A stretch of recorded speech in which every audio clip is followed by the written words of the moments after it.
Welcome back, everyone. I am TTU Phoenix with my co-caster Brewer. We are going to be bringing you a Noxian division match between GWho and eBros. This was a week 1 match, but we're going to be casting it now.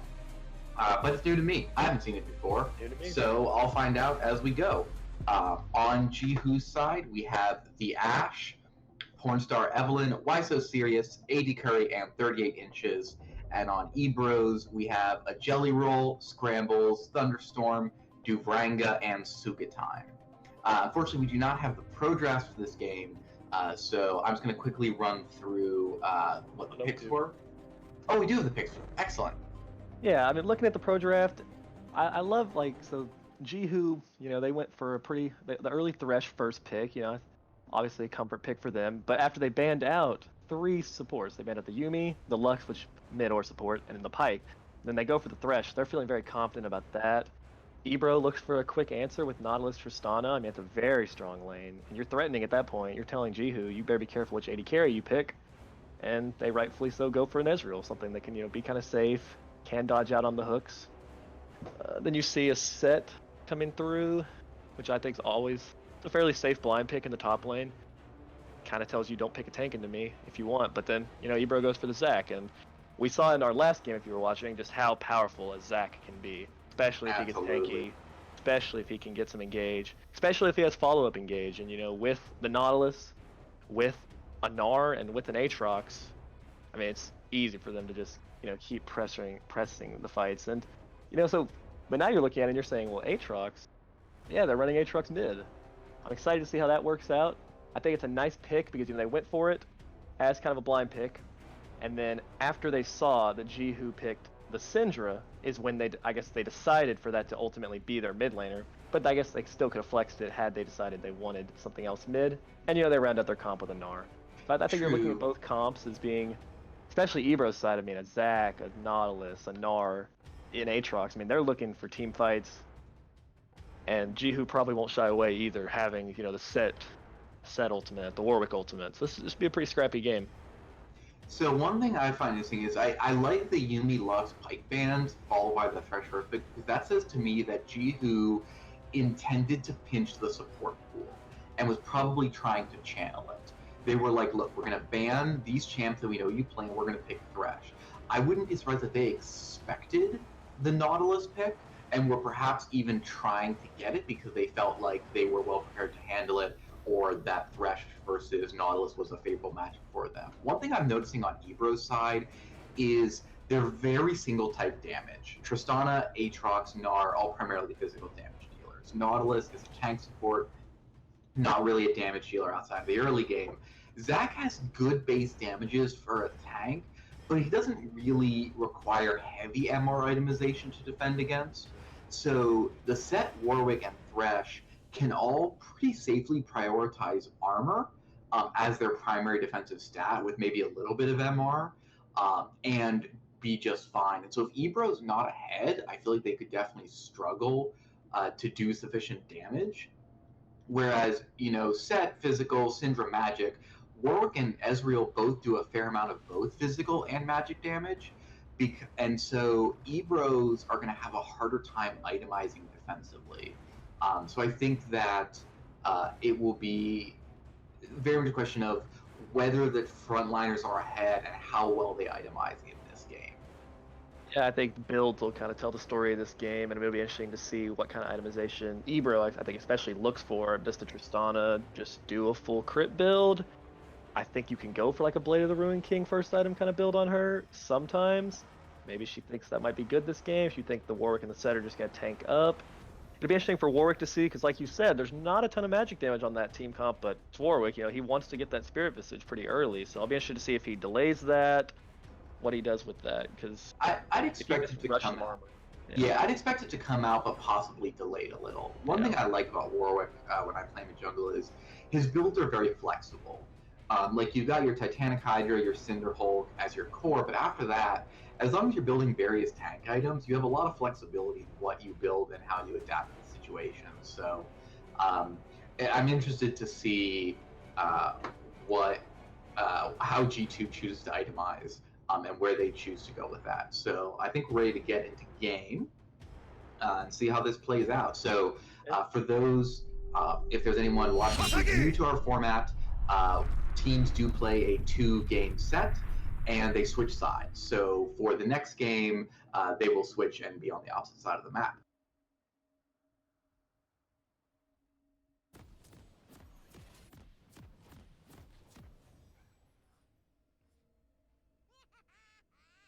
All right. I'll be interested to see how this one kind of shapes out. The last game we saw, just kind of a 5-point. No one really looking for an invade, but when you have a Nautilus and you have a Thresh, I think we could see some action pretty early on. Aatrox is also a pretty good invade. It's a little difficult to do because his combo is very much a level 2 combo, but the Darkened Blade brings 3 potential knockups at level 1, and pretty good damage, so he can certainly follow up on a good Nautilus hook, but it looks like they are 5-pointing for the most part. Might be looking for a ward on the red side jungle. Okay, so they do. GWho does get a ward down onto eBros Raptor, so they'll have some information on Zach's pathing. Zach drops a ward in the top side of the river bush, and he's just going to back, I would assume, to switch to his red trinket, which Warwick already has. Yeah, it'd be interesting to see. I think it's a good job getting some early vision on Zach, because if you can track him, the Warwick definitely has the potential to kind of mess up his early plans. They actually, the red side bot line actually just landed a ward behind the dragon pit though, so they will have eyes on the bot lane. So we've seen 5 wards go down at 1.5 minutes. So my support Anson would be very proud in that all these players are going to be getting their vision score up. Zach does use his red trinket to clear out the ward on the Raptors, so they'll know that he's started Raptors, but they won't necessarily know where he goes from that, which is probably a fair trade. Yeah, I love what they actually did there. They recognized when they realized that Zach's not going to get a bot side leash. Warwick called his bot lane off, said, hey, y'all get to lane. We don't want you getting super behind to the Tristana early. He's fine clearing the camp by himself. And now he moves right over to blue, and frankly, they don't really know exactly where he is, because he could have maybe went top. He could still be bot. So Warwick's kind of off the map right now. And interestingly, Zach went Raptors into Krugs, and he hasn't even done his red buff yet. Level 2 first. All right, Thresh gets the death sentence. Double flay on the Tristana. Nautilus is getting very low. He misses the hook. He's out of position now, but 38 inches is also pretty low. So to be honest, what looked like a really good invade on the side of blue actually turns out to be fairly even, just a slight HP advantage on the ADCs. Yeah, one more hook lands, and I think we might actually see some death start flying. Though notably, 38 inches. Oh no! Oh, everyone is just going to be able to roll up and grab that red buff. Zach smites it early. Very low HP. Thunderstorm goes down to Why So Serious for first blood. Good haymaker trade in top lane, but Nar, you can see, is controlling this lane. So red side loses their red buff, but and then loses first blood. So that's a strong advantage to blue. Nautilus is roam to mid. Oh, good flash out.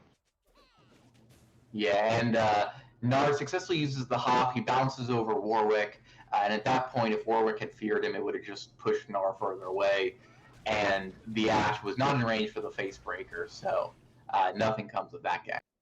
I love that roam by Nautilus up. You know, your ADC's coming back to lane. There's no point in you just sitting down there doing nothing. So he looks for a roam. I mean, gets the Syndra's flash, and at this point, even though Aatrox has dropped one time, if Syndra mispositions without flash, Zach and Aatrox could easily take her down. And it also lowers her ability to go aggro because of the threat of a gank. She can't play as far up. She can't risk being too aggressive because she knows that she could be ganked and doesn't have flash. So it takes a little pressure off your mid laner who has die. Yeah, I think the big thing to note though as well is, you know, Zach went, as you called out, for the Raptors right into his the Krug start, and so that allowed time for Warwick to show up and get the easy steal. I mean, I think if he just went for more of a traditional right into the red, that wouldn't have even been an opportunity for Warwick. So a very good max range dredge line from Nautilus does connect with the Ezreal, but Arcane Shift gets him out of the way, and Zach is flayed out of the Elastic Slingshot, and so he's actually forced to flash because he's out of fear of getting pulled into tower range. Right, and that's why I think the Ezreal was such a good answer. I mean, you saw the Nautilus get picked early. Just go for the Ezreal. I mean, if he's Seth's smart gonna about get a his huge speed. haymaker shield, but he's really low. Oh, A Jelly Roll could have flashed out of there, and I think that would have confirmed the kill, but he chooses not to go for it because he is quite low. very close, very close. Looks for a Pornstar second. Evelyn is just all up in Zach's jungle. Zach's going to use the Aftershock to try to buy time. He's going to go into his passive, and Warwick is just going to retreat, but Thunderstorm goes down again. Oh, and the flash facebreaker from Set does manage to get a kill, and a Jelly Roll's flash goes off right as he dies, which is just, that's the worst. Yeah. That feels the worst, because you're like, well, I'm dead anyways, and now I don't even have flash in the future. Yeah, I think we have already at 5 minutes. We're starting to have to kind of wonder about what you brought up in the draft. If eBros starts to fall a little too far behind, they're really going to struggle being all or mostly physical damage. And interesting, and Aatrox is going for the Hex Drinker, which I think is a good idea. He's behind against a high magic burst champion like Syndra, but it's going to delay his core of Black Cleaver, Death Stance, and particularly the CDR that Aatrox likes to rush. He usually likes to go Kindle Gem and Caulfields to get 20% CDR very early. And so now it's going to be 1,300 gold delayed to get that Hex Drinker shield and just try to survive. Yeah, and Nard does have a fairly sizable CS lead in the top lane. So while he did unfortunately drop down, it's still a pretty close lane just through like the 20 CS advantage. Yeah, and notably 15 CS is usually about a kill. So Gnar is actually still ahead by about 100 gold of the set. Thunderstorm's taking a lot of damage. With the level Syndra's looking for the Scout of the Weak stun. Gets the Scout of the Weak stun, looking for vision. There's the Unleashed Power, and that's the kill, even though he does go into the World Ender. It doesn't reduce damage, doesn't give you any tankiness. And you can't run away from the Syndra Spheres. They just track you. Yeah, it's a bit of a late flash there. I think at that point, once the stun lands, you either had to flash the stun or you kind of have to hold the flash, because at that point, Yeah. she has your name at that point. To be honest, because Aatrox does get movement speed upon activating World Ender, he probably just needed to activate World Ender early. He just needed to pull the trigger on the R and use the speed boost to get out of the way. That's a good point. AD Curry pushing in the lane here. He's got about almost a 20 CS lead. They're going to find the Zac, but he just slingshots his way over the wall, and he's safe. So much damage onto Thunderstorm under the tower. He is really he's having a rough time in this lane. I would like to see him try to get a little bit help from the team. I mean, they blew the flash early with a Nautilus roam, but you never really saw Nautilus show back up. I was going to use the Mega Gnar in top lane, but notably, that's not a very. It's a 90-second cooldown. It's very short by ult standards, and eventually becomes, I think, 30 seconds when he's level 3. So realistically, Gnar can use his ult pretty freely, and he doesn't have to worry about not having it at a clutch moment. Because there's already a third gone. Looks like Zach's trying to set up potentially a lane gank here. Got the alcove play. It'd be hard to pull off onto the Ezreal, especially when you have a Lantern to go with it. But YSO Series is looking for another dive kill, but he doesn't have the mana to finish it off, I don't think. Barely. And Thunderstorm is just being bullied in his lane. He's 30 CS behind. He doesn't have any money. He's got a cloth armor, but I'm not sure that's going to be much help, to be honest. No. I would really like to see Zach or someone try to help him out. It was for Aegis of the Death Legion. Dance. Yeah, he's working towards his Death Dance. Which is at least going to give him 30 MR. So that's not that's useful to have, and he goes to the defensive itemization first. But still no CDR, which is rough. It's interesting. YSO Series is going for what I would assume is a GLP 800, but didn't take Glacial. He took Electrocute. Right, and I've seen some people do. Yeah. That's actually kind of risen in popularity. I think you still want the Electrocute on the Syndra because, as you've seen, I mean, he's just been bullying the Aatrox, and the Electrocute is partly what enables that. But the GLP on its own, it's still a useful active. I think people sometimes forget that because the Glacial Augment in itself is just so powerful. But, I mean, landing the Ice Sickles is still a nice slow, and it will still help him kite back from the Aatrox and the Gnar that'll be running at him. There's also the fact that it's a lot cheaper It's a few hundred gold cheaper than a Luden's Echo is. And so if you're a mage that doesn't really need the wave clear, you can afford to go the GLP 800 and have that earlier spike. Good face breaker stun in the top lane. Nar's holding the hop. He's going to get the hyper proc here.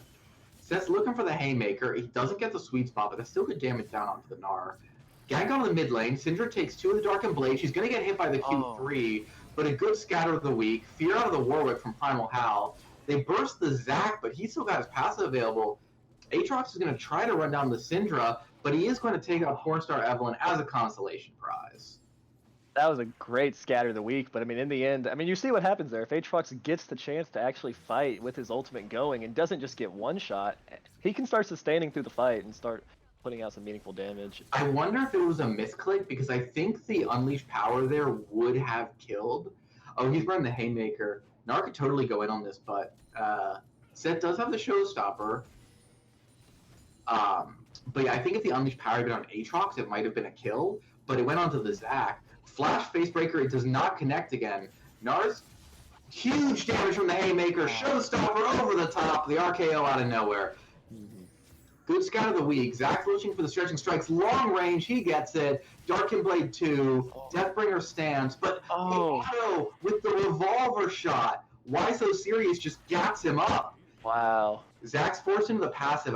Why So Serious has claimed the blue buff, but oh wow, a Dark Spear into Scout of the Week combo gets the double kill off of the turn gank, and this Syndra is 5-0. This is an incredibly fed burst mage. Yeah, he's putting on a Syndra clinic right now. I mean, that's just great play. That's the thing about Syndra that so many other mages don't have the luxury. She can cast her abilities while she's moving, so she never has to stop running from them trying to get her, while still landing meaningful damage with the Q, which I mean, just lets her eventually just auto the Aatrox for the final touch. I just like they're looking for a hook. Oh, but that was one Dark Sphere, takes off probably 40% of Nautilus's health. Zac slingshots in here. He's knocked away, takes massive damage, and there's the Unleashed Power. Infinite Duress onto the Warwick, gets the kill onto the Aatrox. They're going to summon the Rift Herald here, and that should be an easy pickup on first tower. Both of the remaining plays. Yeah, potentially might even be able to get the second turret here. It was a little behind, but I just want to talk about that 2v1 on the Syndra. I just like the idea that these two big guys, the Aatrox and the Zac, are trying to run her down in like a dark alley, and he just turns around, pulls out a gun, and like pops one of them. Yeah. I mean, that's why I love playing Syndra. I mean, just the mobility, while not having any innate mobility, the mobility to be able to cast your abilities while never having to like stop your movement is just, it's so nice. And it lets plays like that happen. Are going to take an Earthdrag uncontested, which is definitely going to feel good.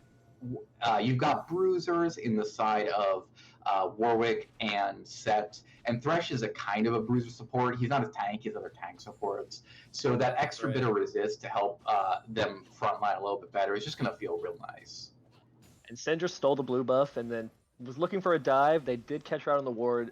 It's a good job by eBros to recognize we don't want to deal with the Syndra right now. They're going to back off, play respectful to that, because if this Syndra finds anyone right now, it's just... It's curtains. Yeah. I mean, she might be able to get the kill. Oh, close. She could have got that jump away. Yeah.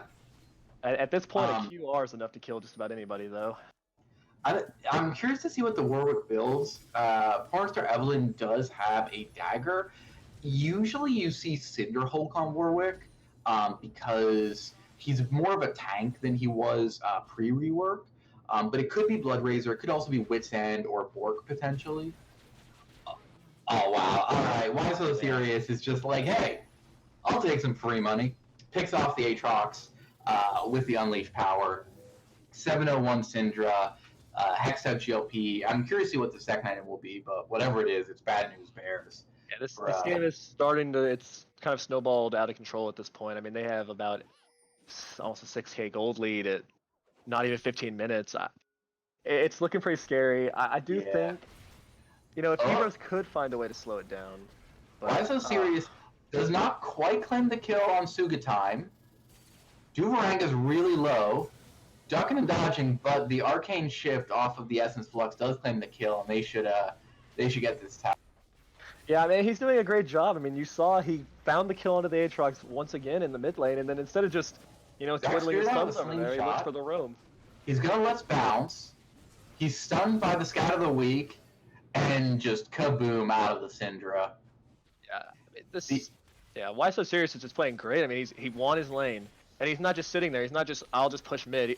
He's moving around the map. I mean, if bot lane wasn't lost, it's lost now just because the Syndra just exerting her pressure. Mm-hmm. And it's not even the issue for eBros. It's not even like, okay, you know, the Syndra's fed, but maybe our Gnar is crushing top lane. But they're losing in all lanes, so they don't even have a lane to play around. Also, that's a Nash's Tooth Gnar, so I'm unsure about that. I'm not familiar with that one personally, but yeah, I'm not familiar with this tech. Yeah. Is it possible to learn this technique? Not from a Jedi.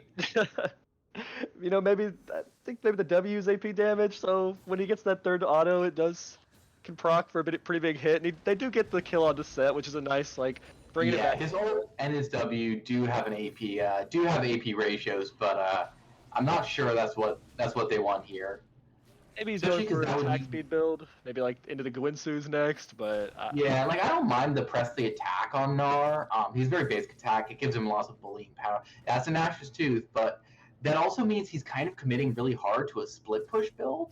Mm-hmm. Whereas I feel like his team would be better served with him doing the cleaver into mallet into tank build and just being a frontliner and CC machine.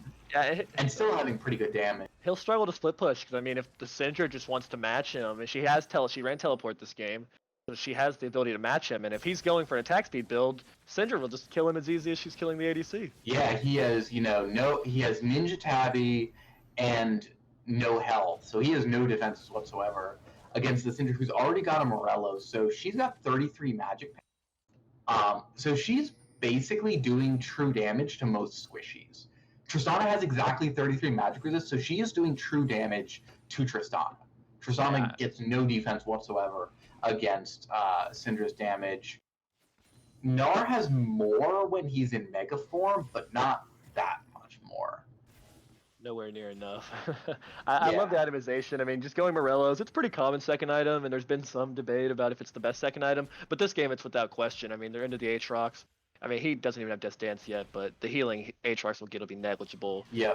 You shut down the Zax's healing. I mean, if I'm eBros right now, I think my only what I'm looking to do is try to make a play where the Syndra isn't, because there's no way you'll beat the Syndra. Get her somewhere and then make a play elsewhere. Or and the Syndra's smart, Yeah, or bait her into an unwarded bush and have Nautilus sacrifice his life to CC chain her.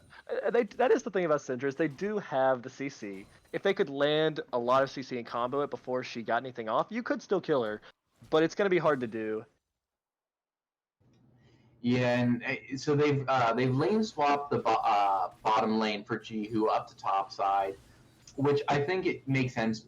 Seth did very well in the lane, but he is down a little bit in CS, so he doesn't mind being frontline, being against the Aatrox, who's much weaker than him, and just catching up on some farm. But now he is against the Gnar. Yep. But GWho will take a dragon uncontested. They see it going down, but there's no option to stop them. So that's more unleashed powers from Syndra. It's now a 54-second cooldown, and notably, it's an Infernal Soul. So a 2 Infernal Drag, Infernal Soul Syndra will obliterate people, with or without her ultimate. She might kill someone outright with just the ultimate, not even need to hit a skill shot. Yeah. They're looking for the Syndra here. She is a little Zach's channeling. He gets the stretching strikes. He goes in. He's knocked out of the Let's Bounce.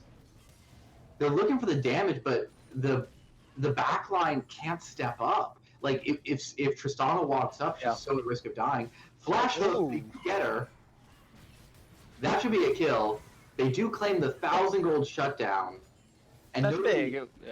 Aatrox picked it up. Yeah, he really needed the money. Teleport in from the set. Infinite Duress is off the mark. But Thunderstorm goes down. Huge damage. Zach's in his passive, but he's going to fall here. Gnar gets a good 3-man Gnar, but he doesn't have the damage or the tankiness to stick around and try to 1v4. And he's forced to crunch his way on out of there. Yeah, I mean, it was a I mean, they did exactly what they needed to do. The Syndra was a little bit pushed up without having vision. They looked for her, they found her, but then I think after that maybe they were feeling a little too confident. And I mean, the rest of the team is certainly not weak. It's not just Syndra right now. Everyone on their team is looking pretty strong. The set showstopper over the top does so much damage, and then I think Warwick and Thresh actually pick up the kills, but that was absolutely set up by the set ult. And the settle was great. Thresh hit a great death sentence that just stuck Aatrox right there. There's no getting out for him. So Ezreal's itemizing into his Iceborne Gauntlet, which I think makes sense. You're primarily against physical damage champions, many of whom want to run you down and you want to kite them.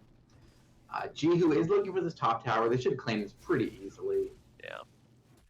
And I mean, I think that's another thing with them drafting a mostly physical damage team comp is Ezreal's one of the ADCs that it's not any problem at all for him to just get a buttload of armor. I mean, with 65 armor off the Iceborne Gauntlet, I mean, he's going to be just as hard to take down as some of the others.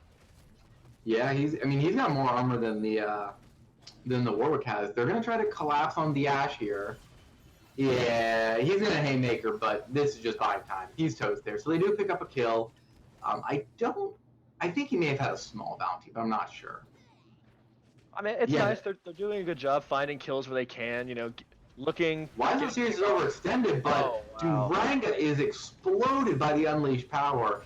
Gnar's going to go in there. The Gnar knocks Syndra out of the Elastic Slingshot, trying to kite back. Does go... the True Shot Barrage takes out the Nautilus. Warwick's now in here. Ezreal Arcane shifts out of the Slingshot. They're trying to bring down the Aatrox. He's pretty low, and the healing from World Ender is not enough. Scramble's going to have to run out of here. And he's forced to flash. The flash just sends out of Thresh.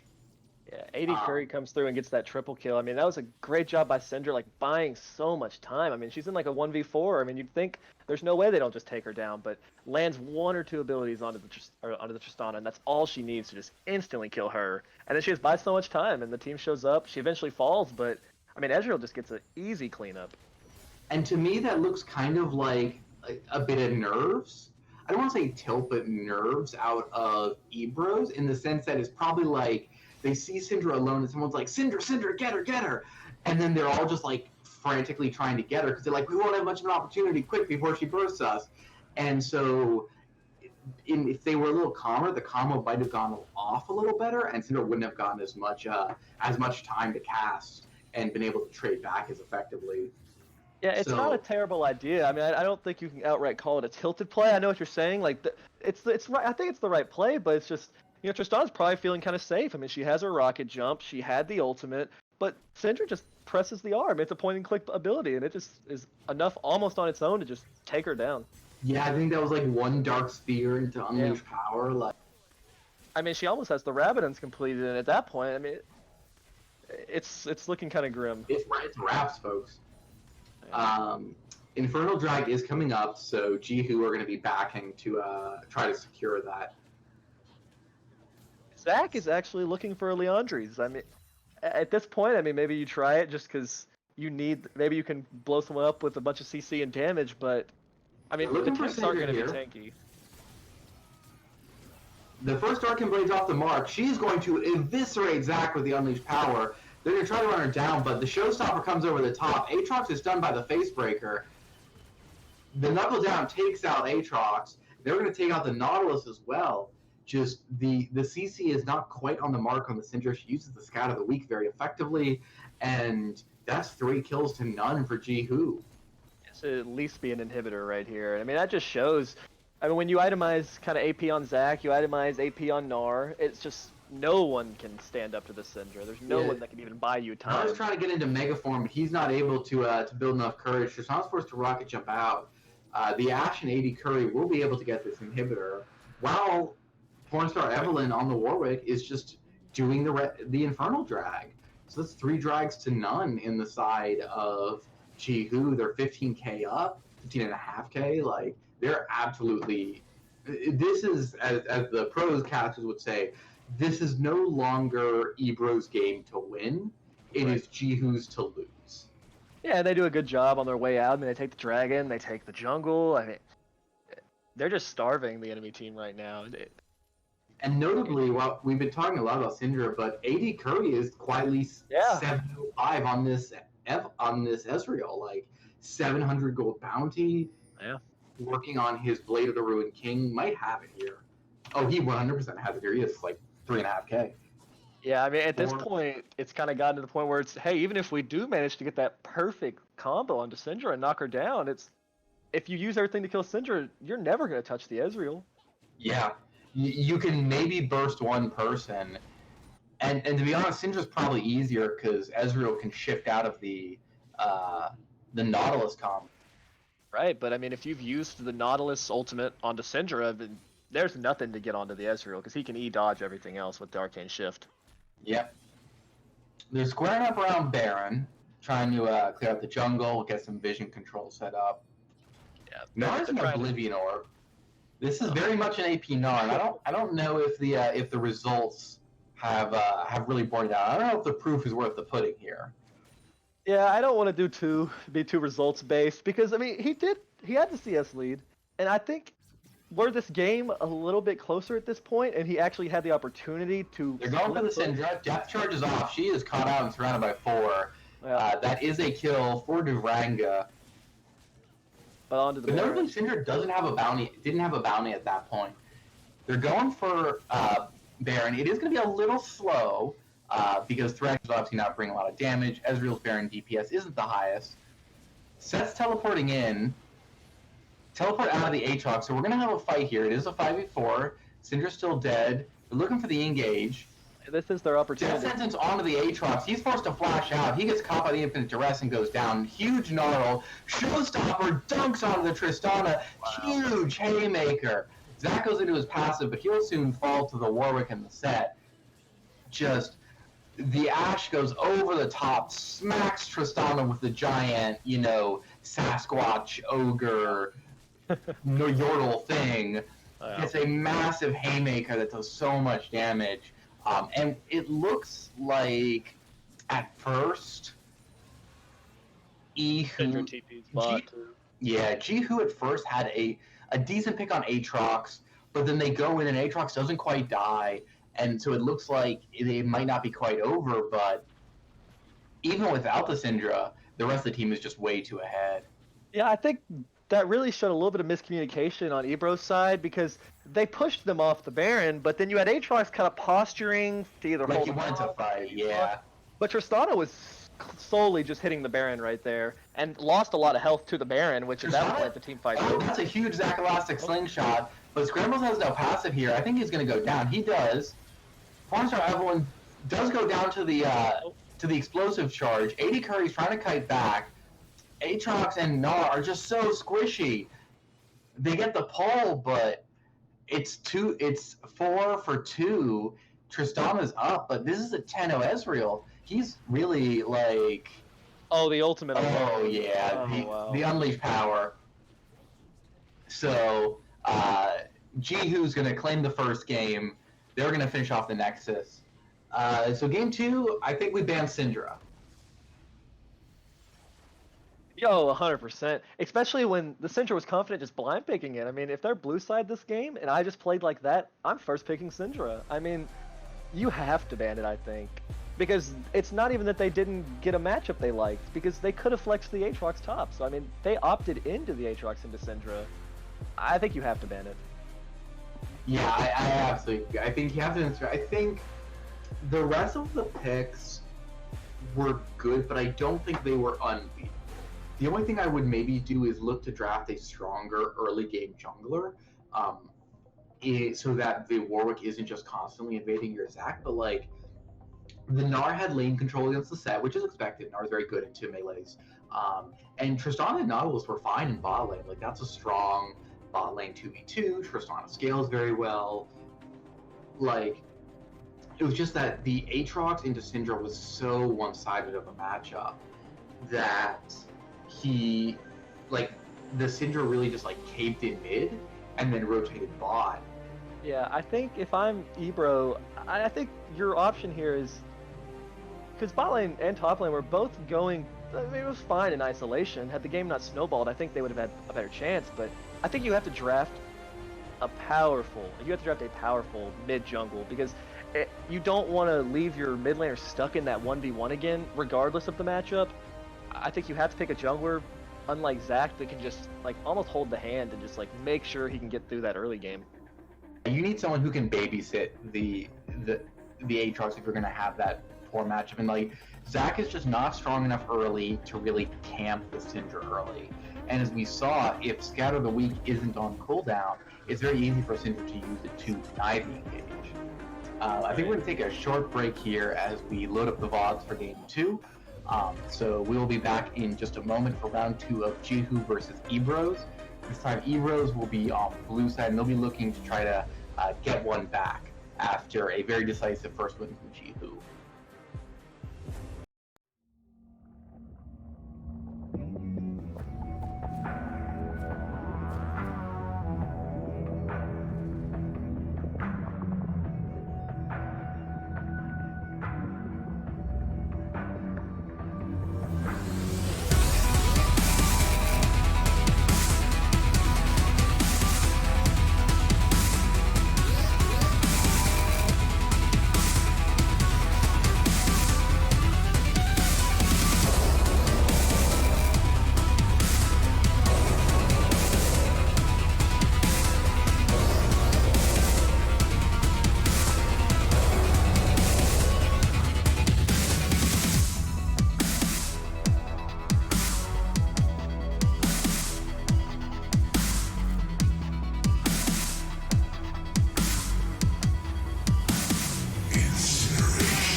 ladies and gentlemen. I'm your host with the most, TTU Phoenix. I'm here with my co-caster Grewer, here to bring you another game between GWho and eBros. GWho won game 1 in pretty convincing fashion. They have now swapped to red side. eBros will be on blue side. In game 1, we had a really dominant performance from the Syndrome. And so, notably, that is no longer on the table.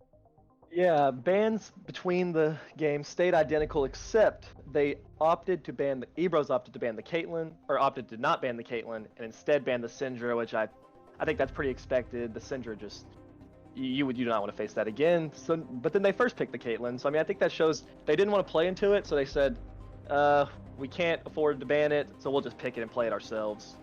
And notably, GWho did play set, but they banned it themselves. So that looks like a case where they were like, we will first pick it, but we don't want to play against it. So they swapped out, I think it was... Lux. They swapped out Lux. It was a Lux ban, yes.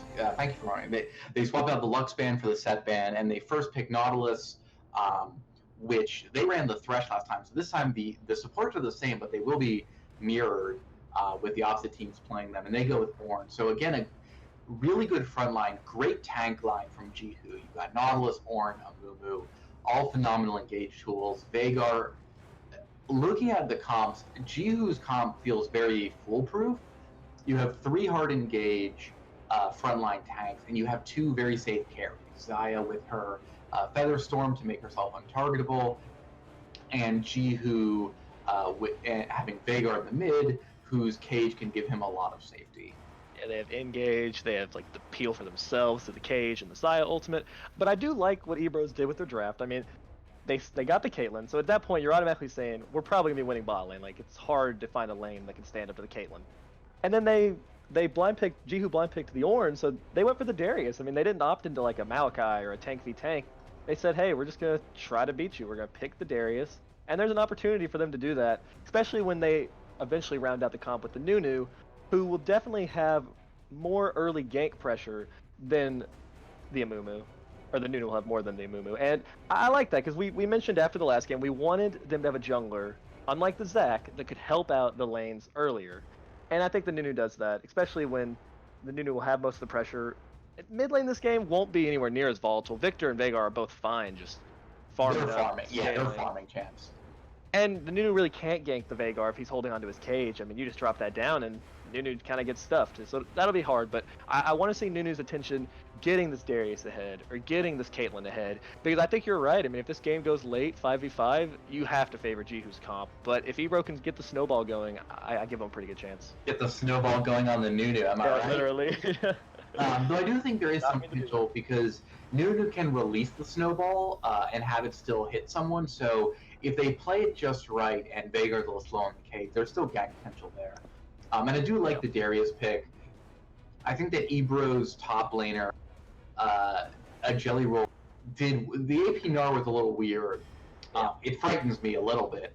But like he had a good lane performance, and so they pick a lane dominating champion. Ornn's one of the better tanks to play into Darius in my experience, but it's still a tank into Darius, and Darius beats tanks. So, like, it's definitely Darius favored. He'll have control of the lane, and some good Nunu ganks can really allow him to run over that. So, ready to get started on the replay? Sounds good to me. All right, we're going to have our host count us down.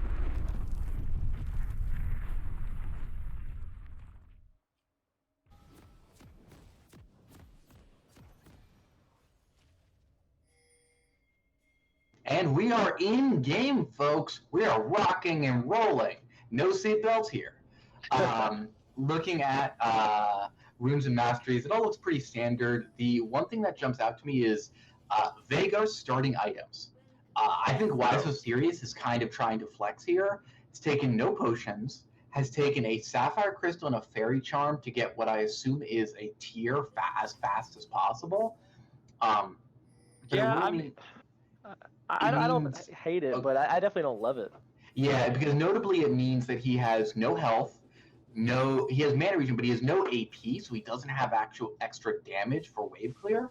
and no potions if he gets poked out. So he's really counting on that cage and his teleport to keep him in lane, because if he messes up and gets bullied out early, like if he takes a lot of damage in an early trade, he's going to have to back and burn the teleport much earlier than he would like to. Yeah, and if I'm Nunu and I see that, I'm ganking him like immediately. I mean, I might Yeah. even, if they don't ward you out, I think you go red and then you just level 2 gank him. I mean, if you can get him 100%. out. Because what Veigar's trying to do, which I don't think is a terrible idea, but he's trying to just, he knows he has teleport, so he's fine to just get the tier and probably buy a Doran's ring or a corrupting potion or something, and then get an early back. And if he can get to that, then if he gets to the early game unscathed, and I think you can look at his decision and be like, that's fine. So you have to look, the onus is on eBros to try to punish Jellyroll's going for the bush cheese here. All right. There's the crippling strike. He gets the reset, so it's a decent trade. But he is slowed by the volcanic rupture. Yeah, I'm kind of curious for the. Oh, sorry. Amumu did go for the reds. Yeah. Deal. I think that it's interesting that he took Wisely Series took Glacial on the Veigar, but he did take biscuits. Okay, so he's got a little bit of sustain, which he's just eaten one already when he was at full health. So I'm not really sure what's going on there. But he took Glacial, but he's building towards what's presumably a tier for a Seraph's Embrace. Yeah, that's actually a good thing to point out. So it kind of makes you wonder exactly what he's going for there. I mean, maybe he wants to buy both of them eventually. Yeah, he could do both. Though, notably, you won't get 40% CDR out of 2 Lost Chapter items, because 10% of the CDR is built in, 10% is on the unique passive Haste, which doesn't stack. So I'd expect him to go like tier into it, but it might even be he's saying, I don't need the GLP, I'll just buy Twin Shadows. And at that point, you still have the catch potential, which I honestly think that's the better one when you're trying to just catch people out. So he can still go for that. So that might be what his plan is. I'm gonna be honest, I think Glacial Veigar probably needs to be nerfed. I think it's too slow. It's too safe for how strong that character becomes naturally. Here comes Nunu. And they force the flash. Yep. I think that's exactly what you had to do. I mean, that's exactly what he needed to do. I mean, it's a great gank. Veigar wasn't really expecting it. He waited till the cage had been blown, and then you forced the flash. Bot lane actually went for an early back into a Cole for the Caitlyn. I suppose. Oh. He is going to be stunned here. They're looking for the root from Snowball Fight, which they will get, and Consume claims first blood for eBros. I mean, that's a great job by them, and they did exactly what we kind of said they needed to do. You didn't let Veigar. I mean, he does die, he buys the tier, and he does have teleport to get back if he wants. But I mean, you get an early kill, and he doesn't have flash. Gank him again. Darius is getting a good trade here. I don't think he had Decimate up again, but if he did, he absolutely. Oh, there's the flash Decimate. Yeah. Great. Yeah, that's absolutely what happens. Is Ornn can take short trades against Darius and do well, but you can't allow Darius to get a lengthy trade against you, because once he gets full hemorrhage stacks, you're hosed. It does so much damage and gives him so much AD. Yeah, I mean, they're doing a great job. I mean, they punished the Veigar a little bit. Your mid laners, the mid lane's going fine for you this game. You got the good matchup top lane. He's winning. I want to see Nunu try to snowball the Caitlyn now. Try to get something else there. Another gank on this is with a great chain on the stun. He's gonna be rooted.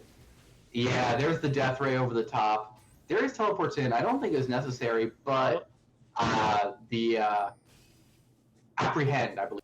Yeah. So he couldn't quite catch the Amumu, but it was a nice try.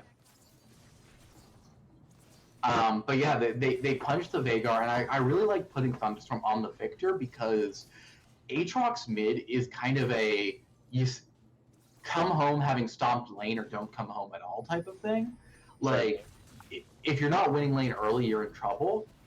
But this is very much a good trade, but he's going to answer it with the Q. So yeah, and that's a lot of damage on the Ornn. But that should be a kill with the bleed. Enough. Yep, that's a bleed kill. A Jellyroll seems very comfortable on this Darius. Like, he's absolutely running this lane. Yeah, I think the Ashe is disrespecting a little bit. I mean, that's 2 deaths in a row. When he did have flash ups, you have to kind of wonder if maybe he's just Dredgeline comes in onto the Thresh. They're cutting back. 90 caliber net gets some good damage. Nautilus is now trying to slap the Caitlyn, but he's not doing very much damage with it.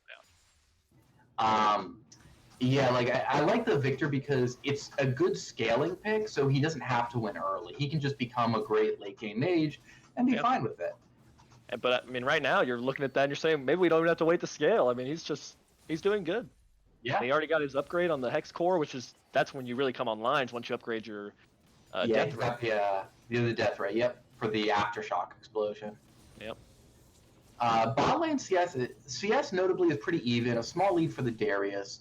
So the gold lead isn't huge, but it's still about 1.5K, almost 2K. Yeah. And the Amumu notably has not been able to get. Pornstar Evelyn was really running the jungle early, in that was constantly invading Scrambles, taking his camps.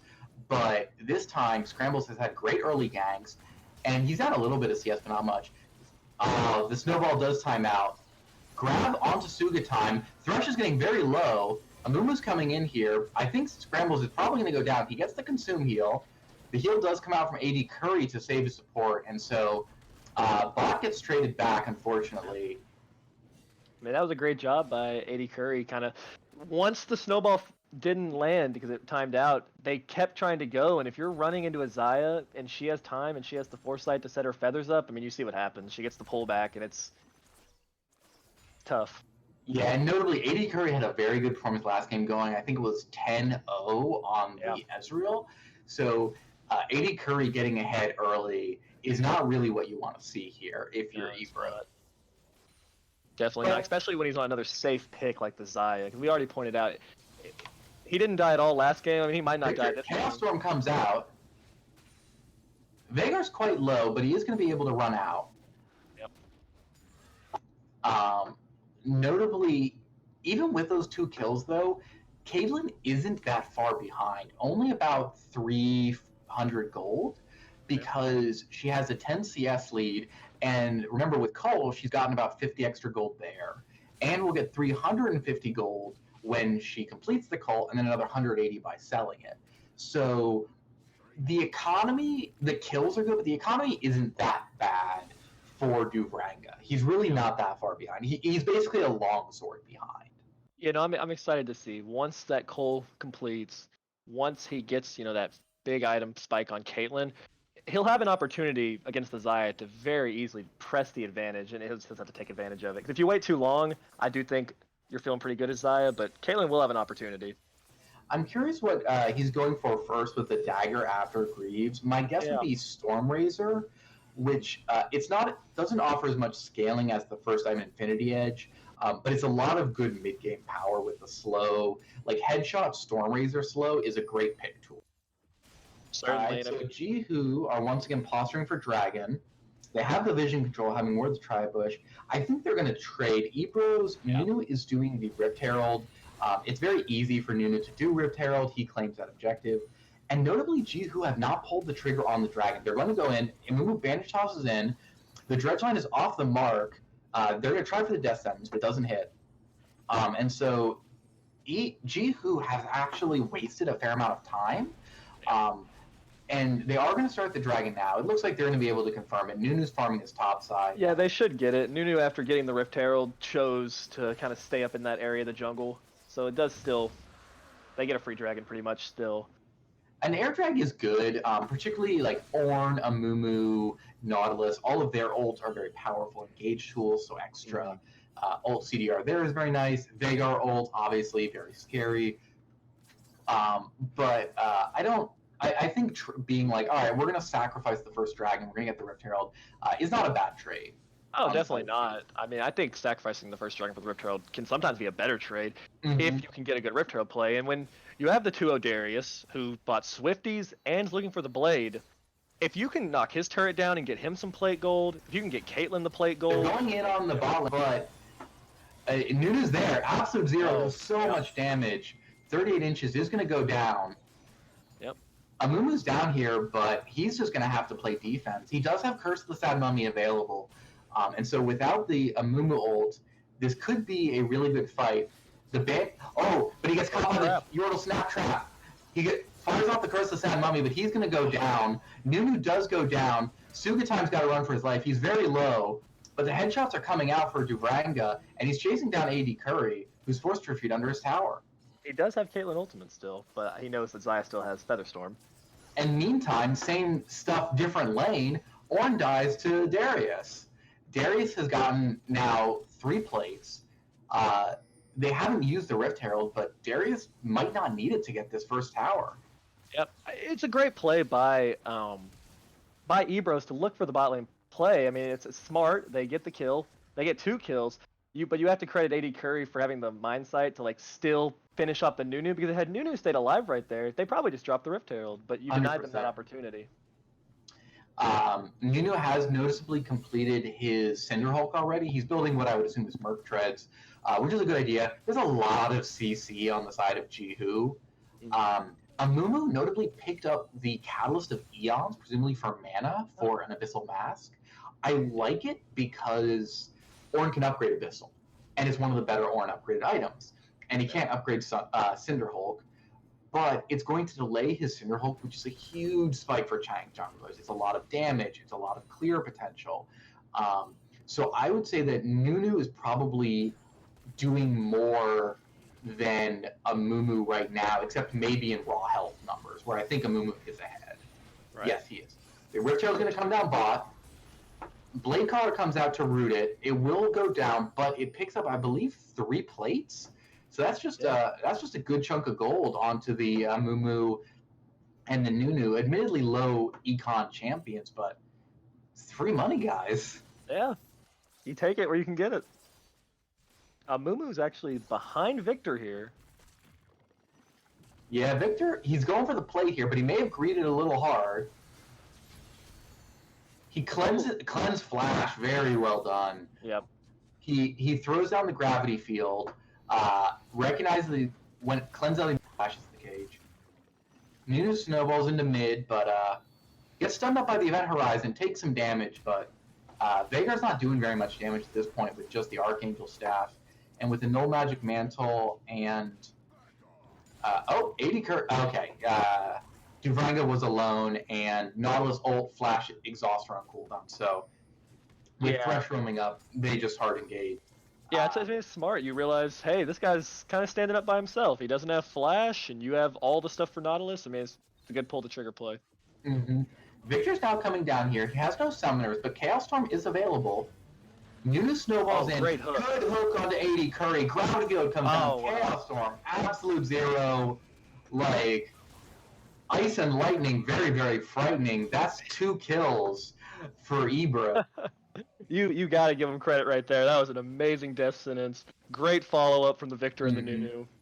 I think my guess is AD Curry expected 38 inches to body block the death sentence, and 38 inches expected AD Curry to Featherstorm the death sentence. So they're both like, hey, you got this, right? And then neither of them got it.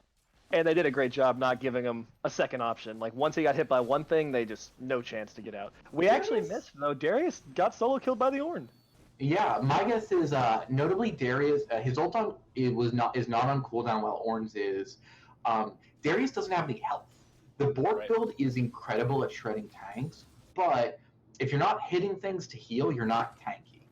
Darius has good base stats, but if he went under tower and got hit by the CC chain from Ornn, he will die pretty easily because he's not going to be able to lifesteal his way through that. All right, Dragon comes up. It'll be interesting to see.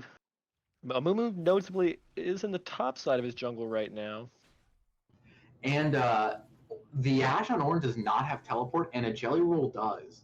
And because he has such complete lane control, he can shove the tower. He could probably walk up and just kill the tower. Like, you just flex on him. That's the top lane play. Yeah. I think he's looking for the teleport here. He's waiting. All right. They're excited not to call for it. Both teams are fighting over vision. They do have a good ward kind of in the river, though. If GWho doesn't spot that out, there will be a teleport opportunity. If 38 inches or Pornstar Evelyn commit, and then the Darius TP comes in, they're hosed. All right. Thresh is going to be caught out, but he's going to stopwatch very well. Flays to try and revival climb. Aftershock. Here comes the TP. The TP. Darius teleport is coming in. Snowball's coming in.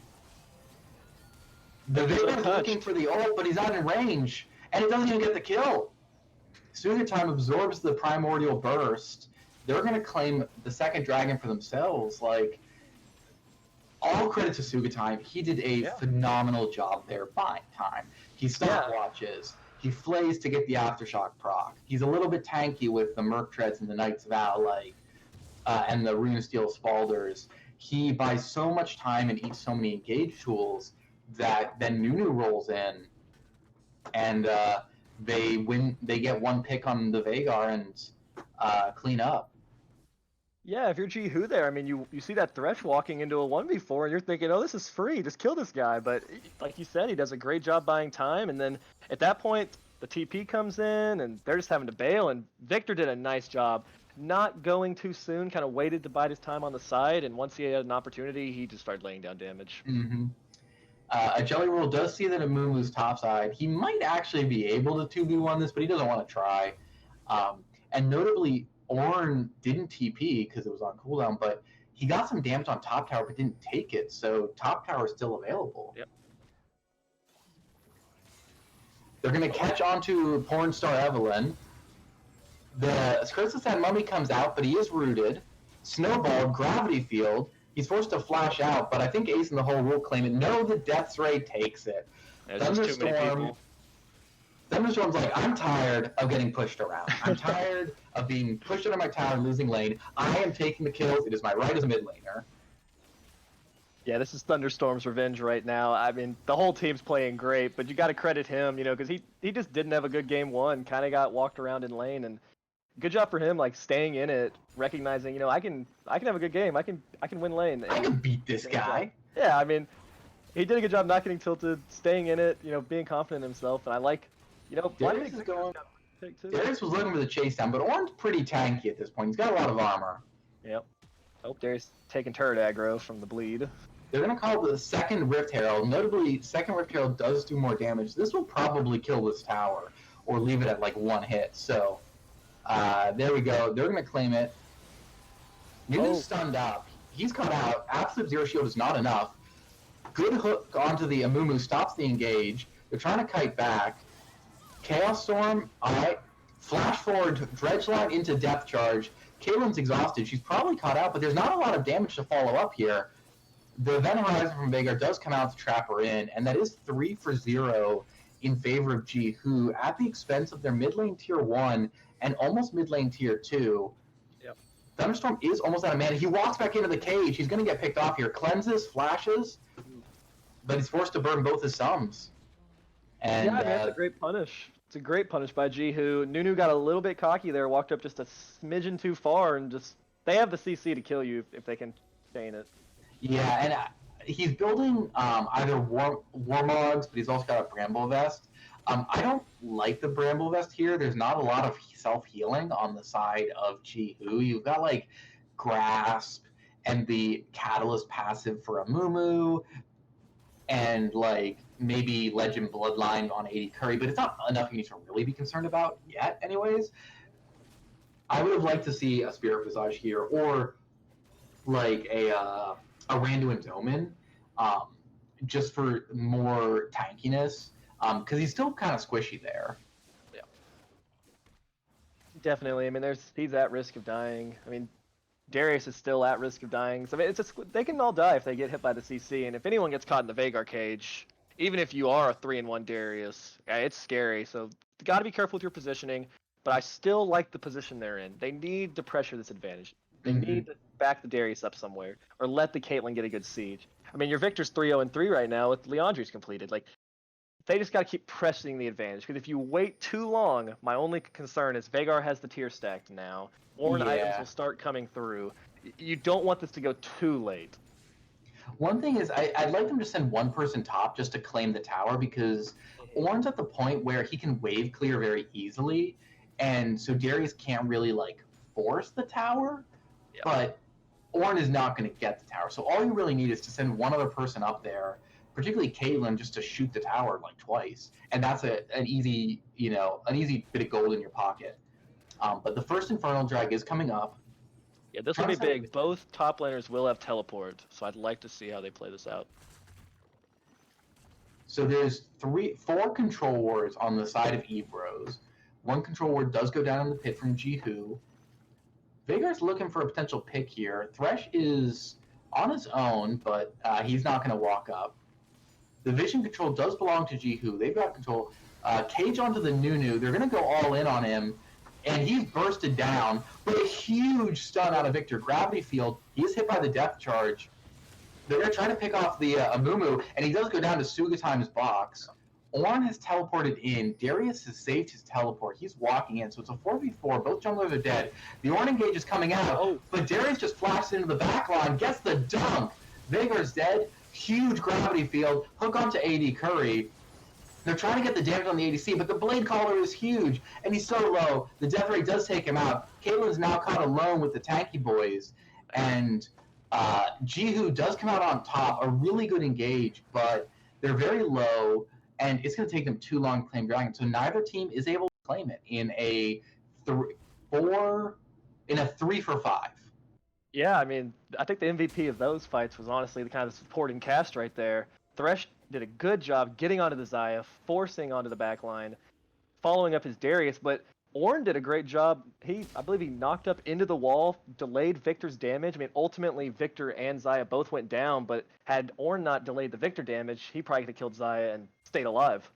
Yeah, the one thing I would note is for the next fight, Victor has both his Sorcerer Shoes and his Leandries, and Ornn does not have TP. They're starting up the Infernal Drag. It is known by eBros, and their top laner doesn't have a way to get in there. Darius does have TP. Darius is TPing in behind them. The cage has gone down. They're going to have to try to get in there. It's going to go to red team, but Darius is running in here. He's really fast. Good grab. Death charge comes out. Scrambles is going to go down, but the Chaos Storm is doing a lot of damage. They're going to hook the Darius. He's going to get the dunk, but he's going to go down a Primordial Burst. AD Curry is going to go into Featherstorm, but die immediately after coming out of it. The Ashe is going to get a trade kill, but that's a caged up Victor. He's going to cleanse out of it. They're trying to kite back from the Ornn. The shield on Thunderstorm is going to keep him alive from the transfer power. Oh no, he gets stunned by the very edge of the cage. And a huge meteor from Veigar does claim 2 kills. So, really close fight, really tense moments, but the overall objective goes to GWho, and notably their Veigar picked up a number of kills. And Veigar was struggling a lot early on, but one of those was a big bounty onto the Victor, so he's right back in it with 2 items, even if he did go 2 lost chapter items. Yeah, I mean, that was a close fight. You got to give props to, everybody. Thresh found another great hook. Veigar did a great job kind of biding his time, getting CC, landing damage. Victor did a great job dancing around the fight in the first place. I mean, he guaranteed some early kills, but once Ornn shows up, it takes so long to kill him, and you're trying to not get hit by the Ornn, but also not step into the cage, and it's hard. There's a lot of stuff you gotta dodge. Yeah. One thing I would know is you're seeing kind of the issue with the Bork build for Darius is that he's really dangerous. Like, if he grabs someone, they die. Mm-hmm. But he's not very tanky. He's only got 400 health out of the cleaver. He doesn't have tank boots. Like, he's very vulnerable to getting hit by the Veigar combo and dying. So he needs to get some tank itemization real quick. Or else he's going to just continue to explode in these fights and at best trade 1-for-1. Yeah. Notably, Veigar did pick up the Twin Shadows, and you're seeing it right here. That's a good pick, but the Gargoyle Stoneplate does come out from Thresh, who's going to absorb the damage. Yep. Once those Twin Shadows are online, you'll just see more and more of that. Every time that's up, need to be looking for a pick with it, and if he doesn't have Gargoyle Stoneplate next time, that would be a kill. And with the amount of money he had, he literally just bought that full buy off of his last back.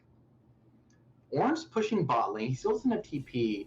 I'd like to see eBro look for an engage here because one of the big team fighters isn't there. They're maybe going to start up the Baron. It's control warded, so it's not known. Yep, they're going for it. Nautilus is backing. I think they may have just sniffed it out. They do throw a Brood Ward in there. The cave's coming out, but Amumu's here. They got to be real careful of the slow fields. Darius is going to get hooked, but Amumu's also going to hook. Darius gets a dunk down onto the Nautilus. Darius does go down. Thresh goes down. Nunu's tanking up as much as he can in the front line. Amumu's just so tanky. Both carries are left alive. In return, a 2-for-3 in favor of GWho. The cage is down. Gravity field is down. They're getting good damage on the Veigar, but Orange just pushing bot lane. Yep. He's going to go for an inhib here, I think. Caitlyn's forced to flash, gets a fleet footwork shot. They're basically playing around the cooldown.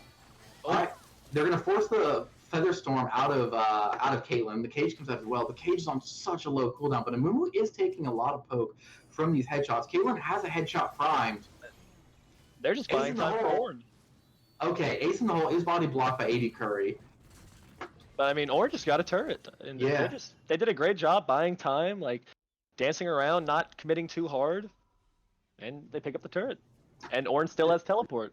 He does, yeah. So, and Darius notably doesn't, though it's not going to be on cooldown for very much longer. So, a slight lead to it's actually what was a pretty steady 2,000 gold lead has now become about a 1,500 gold lead for GWho, and a lot of that is on their carries. Like Veigar's actually down about 600 gold, but it's a 2,500 gold lead on AD Curry versus Duvranga. Like it's the amount of damage that the Zai is putting out while also being super safe. That's really the threat here, and Veigar's bringing a lot of utility with the cages. Yeah, that fight lasted a long time, but I'd like to remind at the start of that, I mean, I think we're just seeing, like, there was a Nihilist hook onto Darius, and there was a Thresh hook onto Amumu. One person takes a lot longer to kill than the other right now, and I mean, that's I feel like kind of the tail of the tape. I mean, GWho's frontline is just, without even having Ornn there, I mean, it just takes forever to break through. And let me see. So the Ornn upgraded items have not yet come through, but he does have, I think, 2 upgrades. Oh, very narrow dodge out of the. They're gonna pull Amumu over the wall here. He's gonna curse the Sad Mummy, but that's an easy kill. Great apprehend. Yep. And with that down and Ornn topside, one of the big frontline tools. The cage is down. Darius could try to run in here. He's gonna look for it, I think. Oh, looks like he didn't. He's gonna get the grab. Crippling strike, decimate. Veigar's forced to flash. There's the dunk. QSS on the Darius, but he will fall to AD Curry. But I think that this dragon is going to go over to eBros. They're not going down without a fight. Yeah. Ornn will get another turret, but you take the dragon. To be honest, is that even the best use of Ornn? I mean, he's getting objectives, which is good, but like, he's a team fight tank. You want him to be team fighting, and you see there. No, I think I would have wanted him to teleport in there. I mean, if you win that fight, you get the dragon, you probably get a mid turret, you might be able to get the Baron. Yeah, I mean, you get some gold, and that is helping. The 3 turret lead is helping on the gold lead for GWho, but notably, gold leads, when it comes from towers, don't mean very much, because you still have towers the other team can take. There's still gold in all the tier 2s, all the base turrets for GWho that eBros can take. And so if they get a good fight and push down a tower or 2, they could even that lead up very quickly. Yeah, this game is close. It's on a knife's edge right now. And that was a great Darius flank. I think maybe Veigar got a little tunnel visioned on the people in front of him and didn't realize that Darius was coming from behind. I think that was absolutely what happened. Xayah is going to receive the Molten Edge from Ornn. I think no one else actually has upgradable items, which is why he hasn't been giving them out. So that's just 40 extra AD. Ornn's going to walk onto the trap. Also, yeah, she picked up the QSS as well, so a death sentence does not mean her death anymore. Notably, Victor has itemized more into tank killing, which I think is the right play here because of the front lines with Leanders and Voidstaff, but he's not going to have quite the same burst against a squishy that he would if he went like Lichbane or Morello or Death. Right. Yeah, I love the Lichbane on Victor, and but I think he like itemized correctly or correct this. Yes. I mean, because when you look at the Caitlyn right now, Stormrazor rapid fire, she's not about to bust through the Amumu really fast or the Ornn, so someone has to, and I think that's intelligent by him. She can try to headshot the backline. Notably, GWho were playing around Dragon, and I think trying to bait eBros into face checking. But there's a regular vision ward on Baron, and it's been there the whole time, and they haven't swept it. So they knew that they weren't on Baron. They're like, all right, they're just waiting in our blue side jungle. Let's not go in there. Yep. It's like, oh, I am too smart to go near that door. Yeah, I mean, there's no real reason for them to get baited into like no dragon up for 2 minutes 30 seconds. It takes them too long to take the Baron for you not to have an opportunity to like show up. So I think they're being smart. They're not getting baited into like a bad face check or something like that. I think both teams I think both teams feel pretty comfortable with where this game's at. It's a close game, 2 kills. Both teams have scaling. I think it's just gonna come down to team fight execution. The cage is down. Nuna's looking for an engagement, but he's taking a lot of damage. Flash absolute zero. He does absorb the primordial burst before dying. Amuma's going to go down, but Thresh is going to have to. Okay, they're going to grab onto the. Ornn's going to get him with the Call of the Forge gun on the back. Sumatime will go down. Darius is taken out on the front side after trying to dive the back. Durang is trying to run from all the slow fields. Ornn's going to flash Searing Charge. It's not on the mark, but so much damage from AD Curry. He does go down to the turret shot. Ornn is looking for the fight. He will get with the Searing Charge. So that is a 5 for 2 in favor of GWho, and very close. But at first, the Nunu flash ult actually looked like a good trade.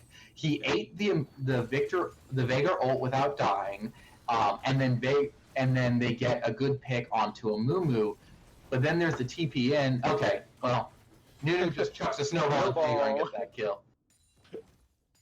So yeah, I think the Ornn TP there's really what swung it. I mean, when Ornn's behind you, ulting from behind, you have nowhere to go. You can't run towards them. You can't run away. Like, it's a good flank. Darius went into the back line, but I think he just got machine gunned down by the Xayah. And it's the issue because he's got like MR, but he doesn't have any armor. And so he really can't he can absorb Veigar's damage, but he can't tank Xayah for any length of time. No, this Xayah is online, we'll say that. And she got the... I don't know if she had the Executioner's last fight, but she has it now, so it's... You kind of need her to miss position at this point, I think, if you're eBros looking for a fight. So, notably, looking at... Though they're squaring up for Dragon, which will be up in under a minute. AD Curry and the Ashe do not have their flashes, and particularly the Xayah flash. That's very key because that gives them more of an opportunity to get a pick on her. And a Jelly Roll has his flash on the Darius, so if Featherstorm is already down, he can flash grab her and probably get the kill before she can really root him. They're coming in with the snowball. They're looking for a pick. It's going to be on the tanks. Ornn's going to block it. Gravity Field's going to get a good root. I don't think Ornn will be able to get the second half of his ult off. He doesn't. Ornn's going to go into Gargoyle Stone Plate. Nuna's trying to tank up the front line. Dredgeline goes into the back line. Caitlyn is so low. Darius is against the world here, but he's forced to flash out, and it is a 4 for 1 in GWho's favor. And they're going to claim third dragon, putting them on sole point. Darius is going to successfully back. He doesn't get stunned by the Veigar kill. They're pinging out the inhibitors. I don't know if they'll be able to get there in time. Darius is going to be here to defend. I think they should be able to get at least one. Yeah, I think they could get the mid inhib if they wanted it. It'd probably better for them to go for the bot inhib because bot inhibitor is most valuable when you want to play around Baron. Definitely. Yeah, with Xayah being alive, she's going to kill this very quickly. And they take the one and they're going to back out. Yeah. Oh no! Looks like they had some pings come down on the inhibitor, but a little indecision. Nice unstoppable. Oh, the hook onto AD Curry. He QSS's it, but he is still flayed. The damage just can't reach. 2 times in the front line. He's going to go down there. Hook onto the Darius. He's going to get the grab off. Nunu's down. Oh, the stun brittle proc takes out the Victor. And Darius goes for the back line, but he doesn't have enough damage. He's just going to be CC chain. That's going to be the inhibitor going down. And to be honest, I think they're going to push for the game. I think that's going to be the game. It was a great hook onto the Xayah, but the damage just can't quite follow it up. And on the bottom half of that fight, Veigar just landed a W on the Victor. Not quite enough damage. Oh, there. But they do pad the stats at the end there. They're going to get the first in Nexus turret. They're going to go for the second. So GWho starts off the series 2-0. I really liked Game 2. I felt like eBro were really in it. Yeah, I think you have to credit them for bouncing back after definitely not a fun Game 1 for them. They bounced back. I mean, they had moments there where it looked like it really could have went their way. It's just, I think you kind of see what happens sometimes when one team has an Ornn. If my tank has Ornn items and yours doesn't, like, one's just going to be stronger, and it's just hard for them to reach the backline of a Veigar, the backline of a Xayah. Yeah, the superior team fight comp ended up working out in favor of GWho, which is a credit to their drafting. They assembled a very good, very foolproof draft. So I think I'm excited to see what the teams do going forward, because I think that eBros in particular should be proud of their Game 2 performance. There are some things I think that they can change up. Better coordinated engages, better itemization on their frontliners to be more tanky. But I think they do have a lot to look forward to. And I'm excited to see where they go for the rest of the season. Yeah, I think they showed a lot of promise even in the losses. Especially their mid laner. I mean, bouncing, but he was the MVP of their team on Victor that second game. Oh yeah. And after the first game, and just credit to him for bouncing back, staying in it, and just doing his best. I love seeing the Victor pick. I'd like to see him play it again. All right, I think we are going to go to a break to get set up for the next games. I'm going to take my leave. But we have more casters coming on who are going to be bringing us more games.